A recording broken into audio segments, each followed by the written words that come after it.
Dövlət Su Ehtiyatları Agentliyinin tabeliyində olan Xızı Su Meliorasiya Sistemlərinin İstismar İdarəsi 2025-ci ilin suvarma mövsümünü uğurla başa vurub.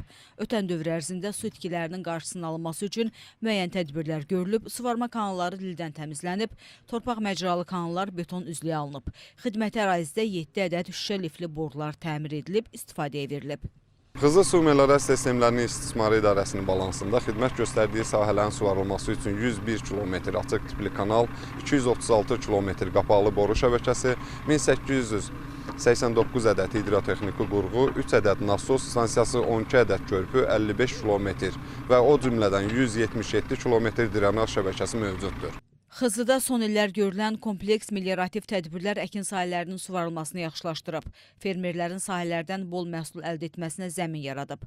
Rayonun Giləzi qəsəbə ərazisində fermerin əkin sahələrinin suvarılması üçün etdiyi müraciətinə əsasən 820 metr 120 mm polietilen borudan su xətti çəkilərək fermerin istifadəsinə verilib.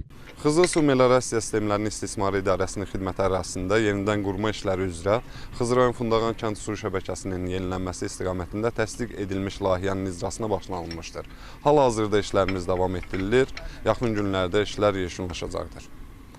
Bununla yanaşı Salçay kəndində istismar müddəti bitmiş 1300 metr polad boru, polietilen borularla əvəz edilərək yenilənməsi işləri aparılır.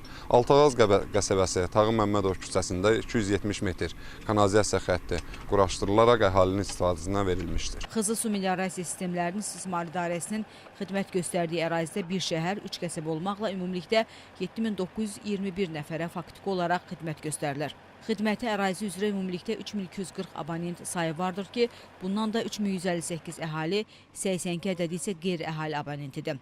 Xidməti ərazidə 14 su anbarı, 15 su nasosxanası, 2 ədəd çirkab tullantı su təmizləyici qurğu, 3 ədəd çirkab tullantı su nasosxanası abonentlərə xidmət göstərir. Mən 11 ildir kənd təsərrüfatı ilə məşğulam, maldarlıqla məşğulam.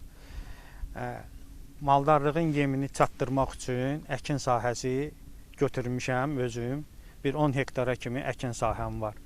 Əkin sahəsində suyum çox zəif olduğu üçün mən hər il oradan elə ki, çəkdiyim əziyyətə görə ot götürə bilmirdim.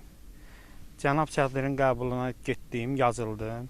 Sağ olsun və böyük bir dəstək oldu. Bundan yanaşı daimi fəaliyyət göstərən 15 ədəd içməli su nasosxanasında 7 ədəd su nasosu yenilənib. İl ərzində məhəllə daxili su və kanalizasiya şəbəkələrində ümumilikdə 169 ədəd qəza baş verib ki, baş vermiş qəzalar qəza bərpa xidməti tərəfindən dərhal aradan qaldırılıb.